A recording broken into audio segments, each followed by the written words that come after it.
কৈশোর বয়সের ছেলে ও মেয়েদের মধ্যে প্রায় সবকিছু নিয়েই কৌতূহল কাজ করে, তবে এ সময় তাদের মধ্যে সবচেয়ে বেশি কিউরিসিটি কাজ করে সেক্সুয়াল টপিক নিয়ে। আর তারা যখন এই ব্যাপারে কোনো কিছু জানতে চেয়েও জানতে পারে না, তখন তারা বিভিন্ন ভুল পদক্ষেপ গ্রহণ করে, যার কারণে পরবর্তীতে তাদের লাইফে এটার প্রভাব খুব বাজেভাবে পড়ে। তো আজকাল টিনেজ বাচ্চাদের সেক্স এডুকেশন কতটা ইম্পর্টেন্ট সেটাই ফুটিয়ে তোলা হয়েছে আজকের গল্পে। গল্পের শুরুতে অবিনাশ নামের এক লোক তার ছেলেকে মারপিট করতে থাকে। অবিনাশ তার ছেলেকে বলতে থাকে, তুমি আমার কাছে যা চেয়েছো তোমাকে সব দিয়েছি, তোমার কাছে মোবাইল আছে, ল্যাপটপ আছে, গিটার আছে, খেলার জন্য যাবতীয় সরঞ্জাম আছে, তারপরেও তুমি কেন পড়ায় মন দিচ্ছ না?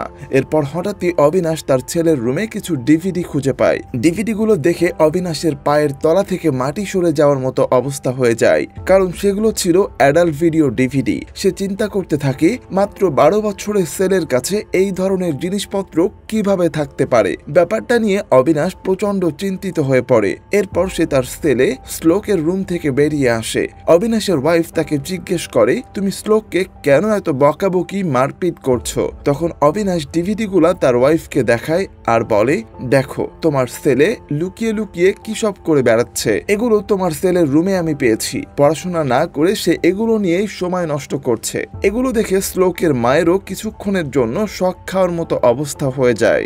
এরপরেই আমরা অবিনাশের ছোটবেলা দেখতে পাই।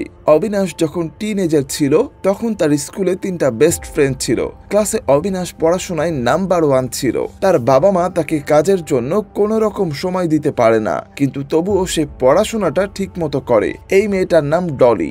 ডলিও অবিনাশের মতোই পড়াশোনায় নাম্বার 1। আর এই ছেলের নাম ভাগ্য।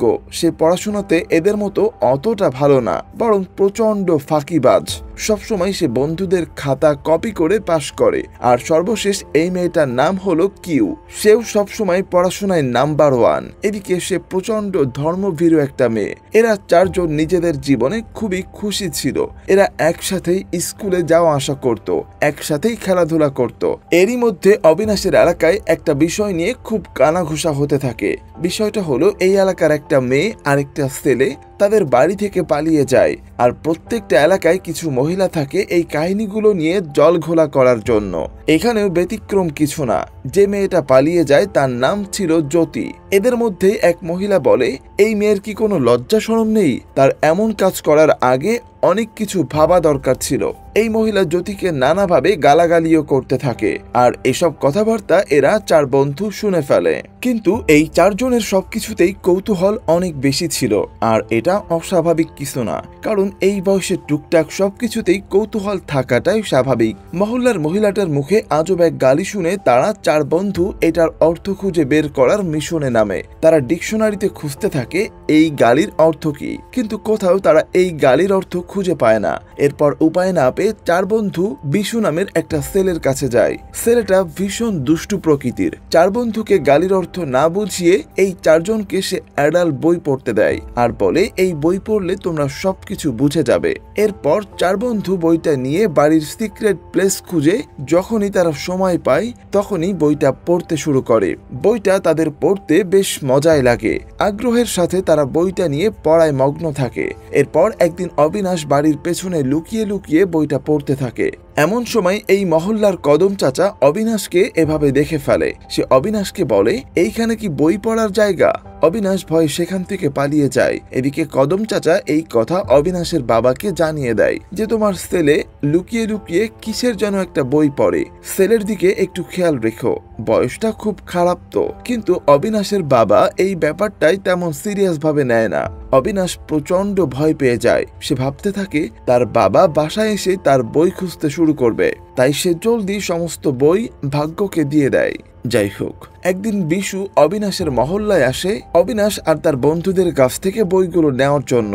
বিশু এরপর মহল্লার ভেতর একটা রুমে নেহা নামের একটা মেয়েকে দেখতে পায়, যে কিনা জোরে সাউন্ড দিয়ে গান চালিয়ে তার রুমের ভিতর নাচানাচি করতে থাকে। নেহাকে দেখে বিশুর চোখ তো একেবারেই ছানা বড়া হয়ে যায়। কিছুক্ষণ পর বিশু এই খবরটা অবিনাশ আর তার বন্ধুদেরকে জানিয়ে দেয়। সে বলে, আমি আজকে একটা জবরদস্ত হট মেয়ে দেখেছি।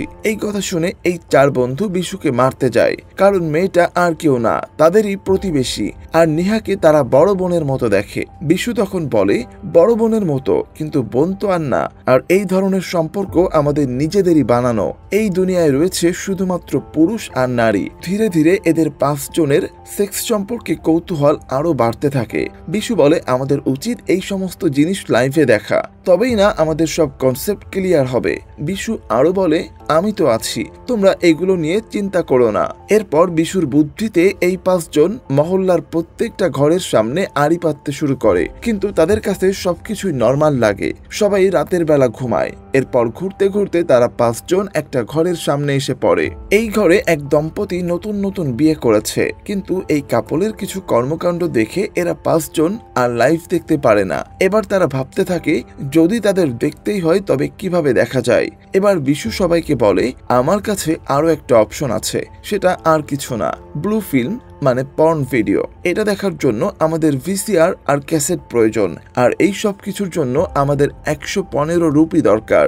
আর এর থেকে তারা 5 জন 115 রুপি জমাতে শুরু করে। কিছুদিন পর তাদের জমানো টাকা রেডি হলে তারা ক্যাসেট আর সিডি কিনে নিয়ে আসে। তো যাই হোক, তারা সবাই অবিনাশের বাসায় ওসব দেখার প্ল্যান করে, কারণ অবিনাশের বাসায় তার বাবা মা কেউই থাকে না। প্রথমবারের মতো এরা 4 জন পর্ন দেখতে বসে, তাই এই 4 জনের মধ্যে অদ্ভুত একটা ফিলিংস জাগতে শুরু করে। তাছাড়া ভিডিও শুরু হতেই ভিডিওর ভেতরের সিন দেখে সবার শক হয়ে যাওয়ার মতো অবস্থা, বিশেষ করে কিউ এর, কারণ সে প্রচন্ড ধর্মভীরু ধরনের মেয়ে।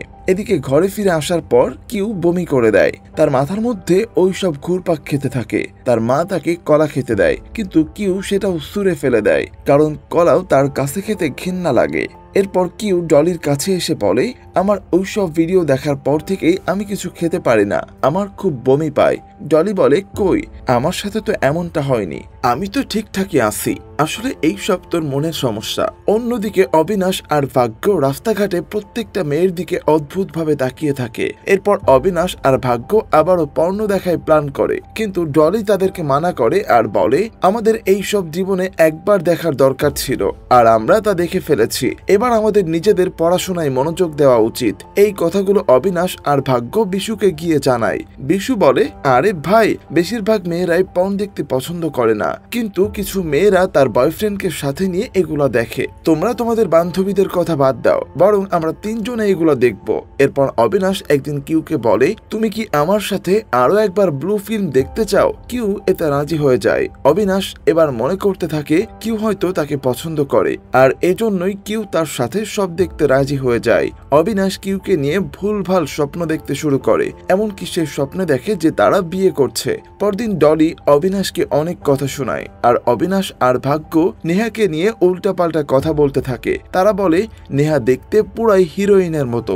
এসব শুনে ডলির প্রচন্ড রাগ হয়ে যায়। সে বলে, কদিন আগে বিশু নেহাকে নিয়ে উল্টাপাল্টা কথা বলাতে তোমরা বিশুকে কথা শোনালে, আর এখন নিজেরাই এমন কথা বলছো। ভাগ্য বলে, নেহা আমার আপন বোন না, আর নেহা অনেক সেক্সি ড্রেস পরে, যা দেখতে আমার ভালোই লাগে। এই কথা শুনে ডলি প্রচন্ড রেগে গিয়ে বলে, এখন যদি আমিও এমন ড্রেস পরে তোমাদের সামনে আসি, তবে তোমরা কি আমাকেও এমন চোখে দেখবে? এটা বলে ডলি সেখান থেকে উঠে চলে যায়, কিন্তু ডলির রাগ ভাঙাতে অনেক করে বোঝায়, কিন্তু ডলি কিছুতেই বুঝতে চায় না। এর মধ্যে ভাগ্য চিল্লাতে থাকে আর বলে, যে যাই বলুক, আমি নেহাকে ভালোবাসি। এটা শোনার পর অবিনাশ ও ভাগ্যকে সাপোর্ট করে, আর এই জন্য কিউ এরও রাগ হয়ে যায়। কিউ রেগে যাওয়ায় অবিনাশ ভাগ্যকে বকতে শুরু করে। অবিনাশ বলে, যা তুমি করতে চলেছ তা ঠিক হচ্ছে না। এদিকে ভাগ্য নেহার সাথে বন্ধুত্ব করতে উঠে পড়ে লেগে যায়। রেগুলার কিছু না কিছু বাহানা তৈরি করে সে নেহার সাথে দেখা করে।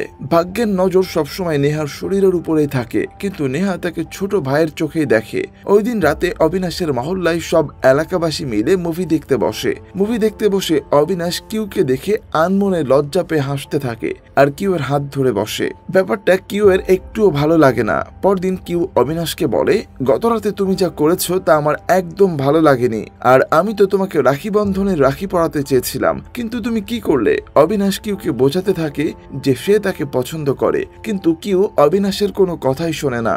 অন্যদিকে ভাগ্য নেহাকে প্রপোজ করে দেয়। নেহা ভাগ্যকে ছোট ভাইয়ের চোখে দেখে, তাই সে বোঝাতে থাকে এইসব ভালোবাসা না, এগুলো হচ্ছে অপোজিট জেন্ডারের প্রতি অ্যাট্রাকশন। কিন্তু ভাগ্য কিছুতেই তা বুঝতে চায় না, তাই নেহা মহল্লার কদম চাচাকে সবটা খুলে বলে। আর কদম চাচা ভাগ্যের বাবার কাছে যায় বিষয়টা জানাতে, কিন্তু ভাগ্যের বাবা তার ছেলের উপরে অনেক ভরসা করে, তাই সে মনে করে কদম চাচা হয়তো বানিয়ে বানিয়ে তার সাথে এসে তার ছেলের নামে কথা বলছে। এদিকে মহল্লায় এই বিষয়টা নিয়ে তোলপাড় হয়ে যায়, আর চার বন্ধুর একসাথে মেলামেশাও বন্ধ হয়ে যায়। চার বন্ধু তাদের চারজনকে খুব মিস করতে শুরু করে। কিন্তু যখন বিশু আবারও অবিনাশের মহল্লায় আসে, তখন সে মহল্লার কদম চাচার সামনে পড়ে যায়। বিশুর কাছে তখন ওই বইগুলো ছিল যেগুলো সে তার বন্ধুদের কাছে দিতে যাচ্ছিল।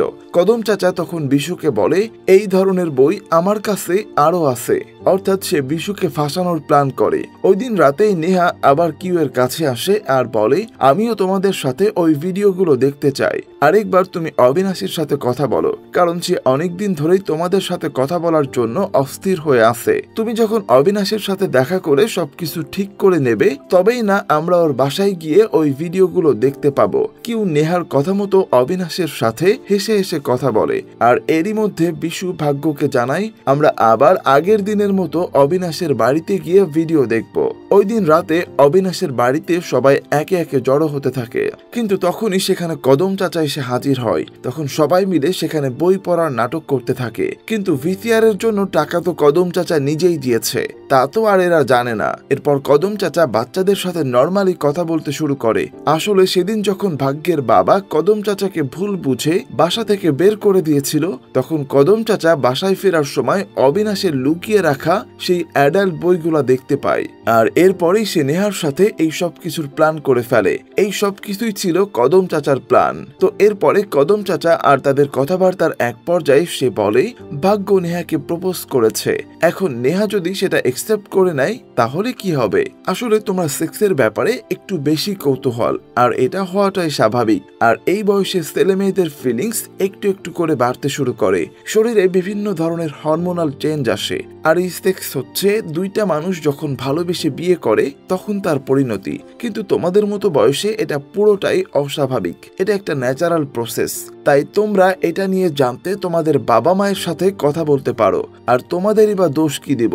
তোমাদের বাবা মায়ের এই বয়সে তোমাদের সময় দেওয়া উচিত, তোমাদেরকে নিয়ে বসে অনেক কিছু ডিসকাস করা উচিত, কিন্তু তারা নিজেদের কাজে অনেক ব্যস্ত থাকে। তবে তোমরা তো পারো তোমাদের বিভিন্ন বিষয় নিয়ে কৌতূহল জাগলে বাবা মায়ের সাথে ডিসকাস করতে। এরপরই সবাই এই বিষয়গুলো বুঝতে পারে। পরদিন অবিনাশ তার বাবাকে কল দিয়ে তার কৌতূহলের সকল প্রশ্ন করতে থাকে। এখন আমরা আবার গল্পের প্রথমে চলে আসি, যেখানে অবিনাশের ছেলে এই সেক্স এডুকেশন নিয়ে সাফার করছে। আর অবিনাশের স্ত্রী আর কেউ নয়, বরং ডলি। আমাদের সমাজে টিনেজের ছেলে মেয়েদের মনে সেক্সের বিষয়ে নানা কৌতূহল জন্মাতে থাকে, কিন্তু বাবা মায়েদেরও উচিত তাদের ছেলে মেয়েদেরকে পাশে বসিয়ে সেগুলো নিয়ে ডিসকাস করা। তাহলে সকল অন্যায় অপরাধ থেকে তাদের ছেলে মেয়েদেরকে তারা বাঁচাতে পারবে। আর প্রত্যেকটা বাবা মায়েরই উচিত তাদের ছেলে মেয়েদের সাথে বন্ধুত্বপূর্ণ আচরণ করা, কারণ এই বয়সে ছেলে মেয়েরা খুব সহজেই নানা ভুলে লিপ্ত হয়। অবিনাশ তার ওয়াইফকে বলে, আমাদের যত দ্রুত সম্ভব আমাদের ছেলের সঙ্গে এই বিষয়ে কথা বলা উচিত। ঠিক যেমনটা আমাদের বয়সে কদম চাচা আমাদেরকে বুঝিয়েছিল, ঠিক তেমনি আমাদের ছেলেকে আমাদের নিজেদের বোঝাতে হবে। এসব কথাবার্তার মধ্য দিয়েই গল্পটা শেষ হয়ে যায়। তবে আমাদের প্রত্যেকের জীবনেই বিশুর মতো একজন বন্ধু থাকে, যে কিনা ভালোর থেকে খারাপের দিকে বেশি ইনফ্লুয়েন্স করে। তাই আমাদের বন্ধু নির্বাচন করতেও অনেক বেশি সতর্ক থাকতে হবে। তো আজ এ পর্যন্তই, আবারও ফিরবো সুন্দর কোনো গল্প নিয়ে। আল্লাহ হাফেজ।